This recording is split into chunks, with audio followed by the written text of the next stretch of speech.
Fast एठी मो कढ़ी बसई कढ़ीटा गरम हो गला परे से मु सोरिष तेल पकईदेली कहीं आइंस जिनस सोरिष तेल बनइले बहुत टेस्टी लगी थाए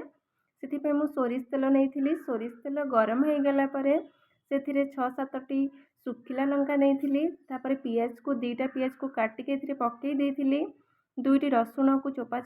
पाखुड़ा पाखुड़ा करके पकई देती अदा काटिक पकई देती गोटे टमाटर काटिक पकई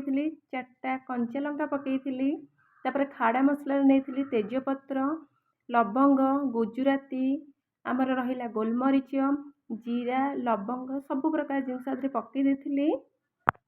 पकईला परे ताकू 2 ରୁ 3 मिनिट पर्यंत गैस को सिम रखिकी भाजी नेली कहीं ताकू टिके भाजी नेले से टिके नरम हो टिके लुण पकईदेली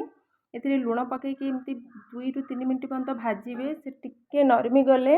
तापर जाके आम जहाँ प्रोसेस अच्छी करवा ए मुझे भल भाव भाजी नौची मझिरे मझिरे गोलौथिबे नले तलू लगिगले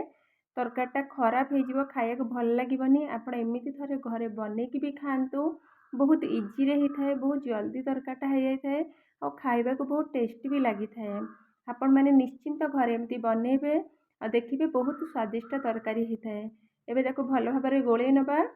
ताको भल भाव गोलेला से टिके ठंडा हेले ताको प्लेट रे काढ़ीबा मझिरे मझिरे गोलौथुबा या काढ़ी नबा गोटे जगह ठंडा करदबा टिके से ठंडा हो गले आम जार रे ढाली देबा गरम गरम सांग सांग ग्राइंडिंग करें टिके ठंडा करके ग्राइंडिंग करेंगे आपण मैंने देखी पार्थे हो जाइए टिके टिके ताकू मुझे गैस रो आंच को बंद कर देइछि एबे चलंतु ताको ठंडा करके ग्राइंडिंग करबा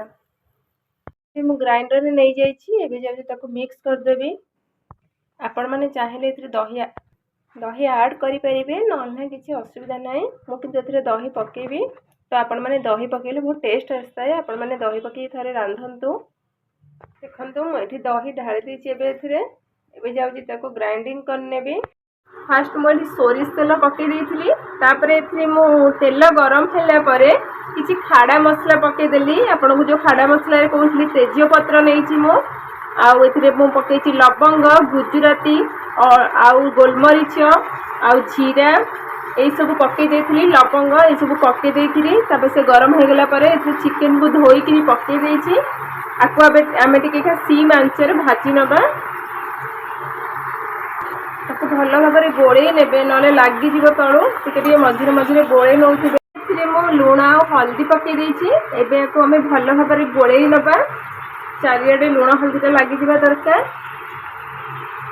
मुझे जो मसला ग्राइंडिंग कर रखी आदि पकई देती ताको एबे भल भाव भी गोले नहीं ताऊपर एबे 2टा कड़ी पत्र पकई दउछि एबे एथिरे टिके लंका गुंड आमे पकई दबा एबे लंका गुंड एथिरे मु पकई देछि ताको एबे मु भल भाव टिके गोले नेबी एबे आपको ही गोले नबा एबे आमे एथिरे गरम मसला टिके पकेबा भाव गोले नेबे भल भाव गोले नेले मसलाटा ता भीतर भी पशिज खाया को बहुत टेस्टी लगे एमती गोले देकी 2 ରୁ 4 मिनिट पर्यंत ताको एबे आमे छाड़ीदेबा से आराम से ता भीतर फुटी फुटिका हो एबे तरकारी आमर पूरा रेडी हो जाइए तरकारी फुटी जाइए मो तलक भी ओल्हे देछि आपण माने बनैकी खाइकी कहिबे केमती लागिला रेसिपीटी भल लगी मो चैनल को लाइक करेंगे सब्सक्राइब करेंगे शेयर करेंगे।